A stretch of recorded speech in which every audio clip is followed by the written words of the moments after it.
আজকে নির্বাচনের পরের দিন, আর আমরা যাচ্ছি মাছ ধরতে। অলরেডি অনেকগুলো মাছ পেয়েছি।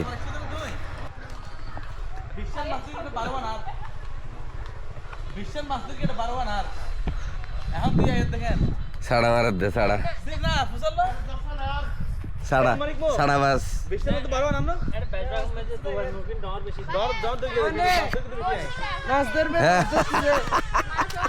বসছি কার হাতে ভাইয়া, বসছি কার হাতে? মাছ ও তো জুবলে হইতে থাকবে।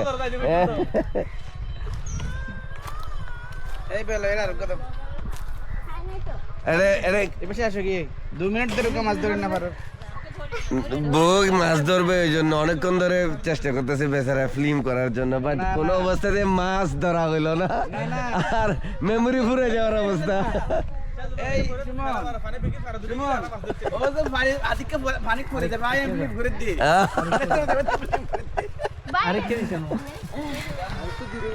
তুমি কয়টা মাছ ধরছো? আমি আসছি মাত্র, ধরবো না মন দিয়ে। তোমার কে জিস করে এই বড় মেচা যাবে বসি চোখে যাবে 20টা মাছ ধরছে মোট এই 20টা মাছের মধ্যে বেশি কে ধরছে? আমি 5টা ধরছি, আপনি 12টা ধরছেন। বড়পা আচ্ছা তোমরা সকালে ওইখানে ক্রেডিট নিতে ব্যস্ত রে ভাই।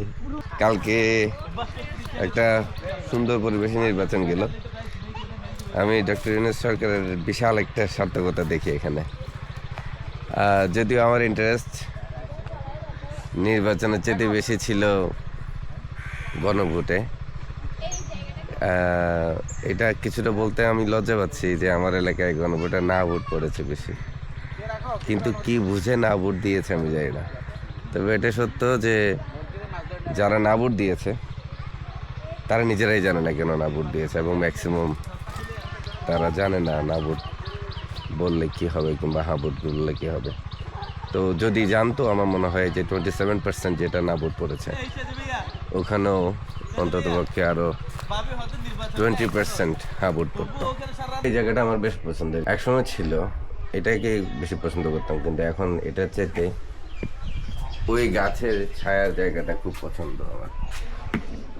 বসলে ওখানেই বসতে ইচ্ছে করে।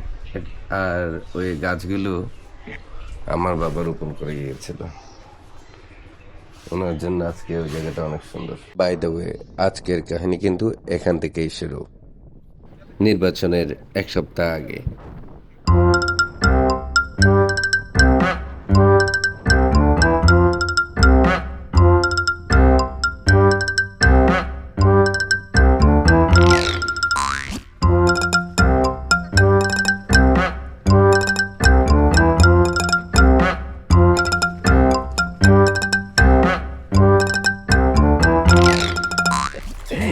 এই ভিডিওটা মোটেও ইরেলেভেন্ট কিছু না। এটা তারেক ভাইয়ের কাছে ছিল যখন ক্যামেরা হঠাৎ করে তারেক ভাই অন করে হাঁটতে থাকে, ও নিজেই জানতো না যে রেকর্ডিং হচ্ছে, তখন এরকম একটা সিচুয়েশন হয়ে যায়। প্রায় 10 মিনিট ধরে ভিডিও চলে, আমি শুধু কিছু অংশটা এখানে রেখেছি। এটা হচ্ছে কিছুদিন আগের ঘটনা, যখন আমরা নিজমদুপ গিয়েছিলাম। আমরা আবারও গত বছরের মতো এবছরও একটা ক্যাম্পেইনের উদ্দেশ্যে বের হয়েছি।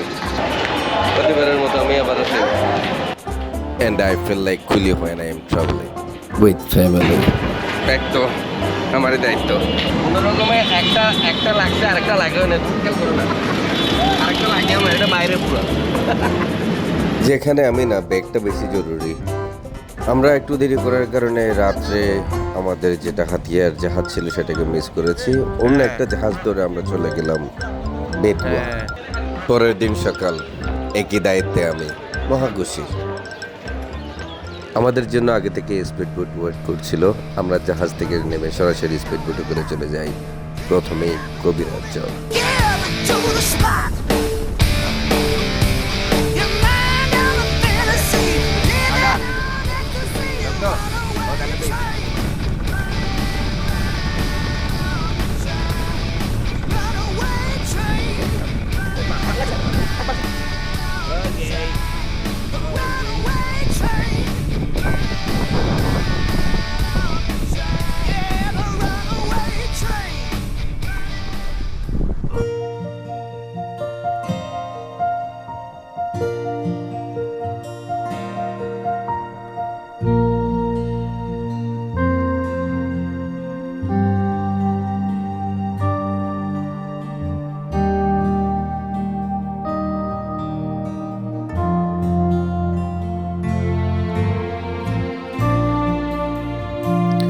কবিরার চর।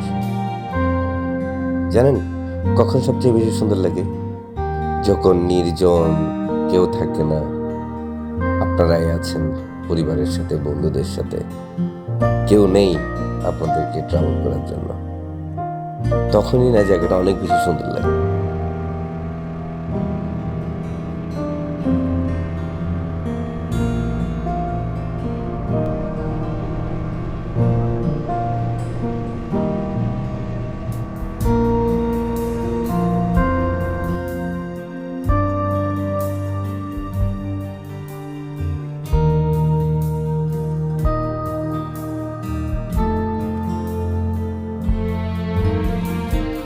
এই চরগুলোতে প্রচন্ড কাদা, হেঁটে যাওয়ার কোনো সুযোগ নেই।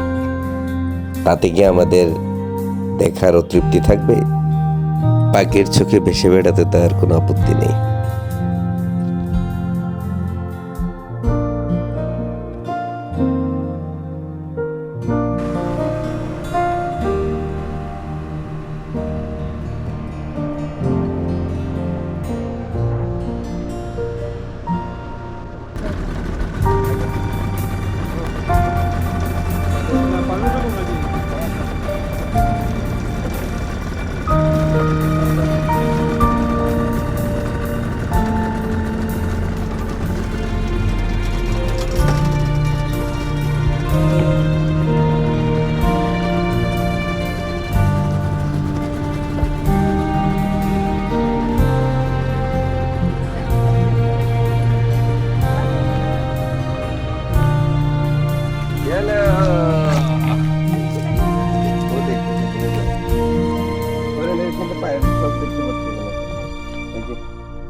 এত বড় কেন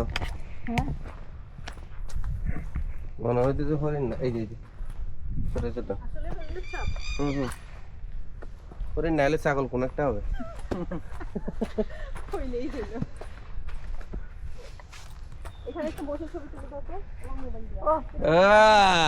হরিণের দিঘি। আমাদের ড্রাইভার একটু ফাঁকিবাজ, সে আমাদেরকে সব জায়গায় ঘুরাবে না এরকম কিছু ছলচাতুরি করতে চেয়েছিল, কিন্তু আমরা তাকে ছাড়িনি। আমরা এখন যাচ্ছি মনপুরা। আর ইতিমধ্যে আমি ড্রোনে মনে করেন অনেক বেশি এক্সপার্ট হয়ে গেছি। ড্রোন এমনভাবে চালাচ্ছি নিজেকে খুব বেশি প্রো মনে হচ্ছে। গাছের একদম ফাঁকে ফাঁকে একদম প্রো লেভেলের ড্রোন চালানোর যাকে বলে আর কি।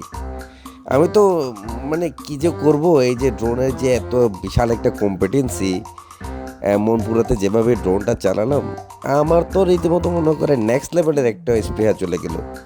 তো আমি ভাবলাম ঠিক আছে একটা শট এবারে তো কমপ্লিট করলাম, পরের বার আর একটু ভালো করে ড্রোনটা চালাই। তো যেভাবে না সেই কাজ, আমি মনে করেন ড্রোনটাকে নিয়ে একটা এক্সপেরিমেন্টের মধ্যে চলে গেছি, কারণ আমাদের স্কিলটা নিয়ে আমি একদম ওভার কনফিডেন্ট। তো আমি আর কি করবো, আমি একদম নর্মাল মুড থেকে চলে গেলাম একদম স্পোর্টস মোডে, আর সাই সাই করে ড্রিফট করতে শুরু করলাম, সবাইকে কাটিয়ে একদম পারফেক্ট কয়েকটা শট নিয়ে নিলাম। এবং মনে মনে ভাবতে লাগলাম মনে হয় আমার মতো ড্রোন চালাইতে আমার জানা নেই কেউ পারবে কিনা।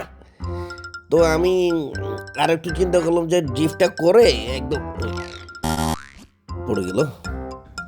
আমার ফ্লাই দেখে এই ইগল পাখিটার রীতিমতো মেজাজ খারাপ হয়ে গেছে এবং সে সার্ভেলেন্সে আছে, যদি আরেকবার ড্রোন ফ্লাই করতে থেকে সে মোটামুটি আক্রমণ করবে। তাই আমি আপাতত রেস্টে আছি। বেশ অনেকক্ষণ সময় কাটানোর পরে আমরা মনপুরা থেকে চলে যাই সরাসরি নিঝুম দ্বীপ। নিঝুম দ্বীপে এসে আমরা আমাদের ক্যাম্পেইনের জায়গাটাকে প্রথমে সিলেক্ট করি এবং সব কিছু গুছগাছ করে তারপর বের হয়ে যাই বাইক নিয়ে পুরো নিঝুম দ্বীপকে ঘুরে দেখার মিশনে।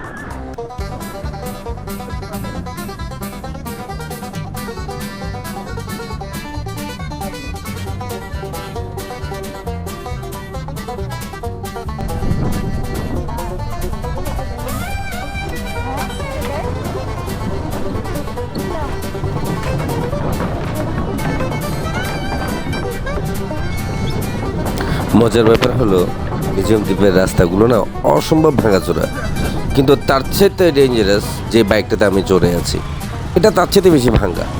প্রত্যেকটা গর্তে টাং টুং মানে প্রত্যেকটা কল গপজান হচ্ছে। আমি তো রীতিমতো খুব ভয়ে কোন সময় বাইকের পার্টসগুলো খুলে খুলে পড়ে যায়।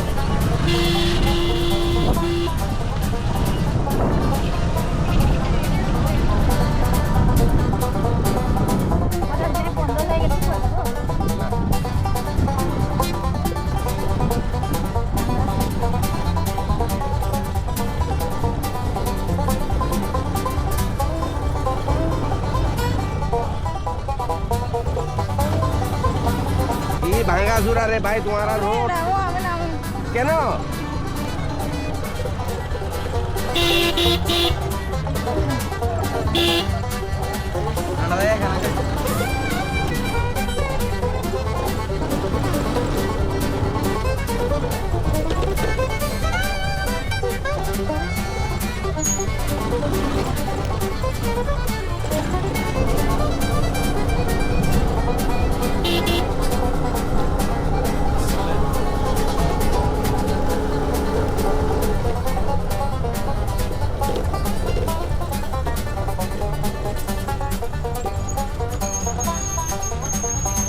এটা হচ্ছে কি এলাকা? হ্যাঁ, পালকির চর।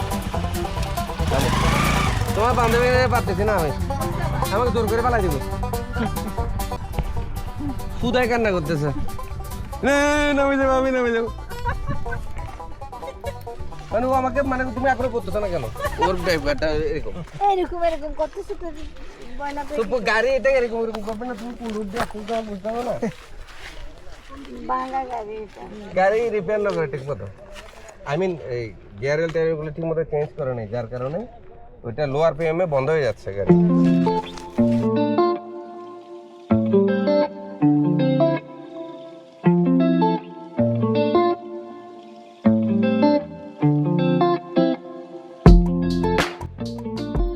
এটা মহিষের চর, আমরা কিন্তু ওখানে যাইনি। আমরা যেখান থেকে ড্রোন ফ্লাই করছি সেটা মহিষের চর থেকে অন্ততপক্ষে 3 কিলোমিটার দূরে।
আর আমরা যেখানে ক্যাম্পেইন করেছি এটি হচ্ছে মূল সমুদ্র চর আর খেজুর বাগানের পাশে।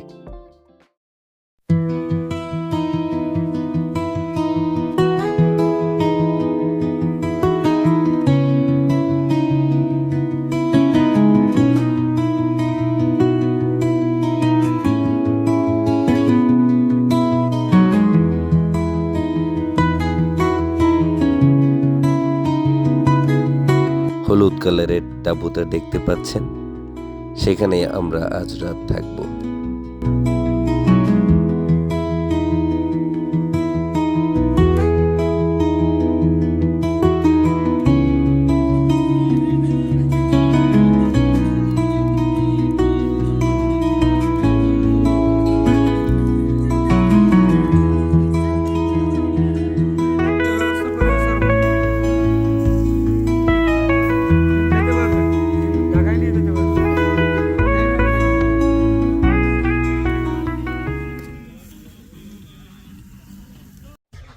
তো আমাদের যাত্রা এখানে শেষ হচ্ছে।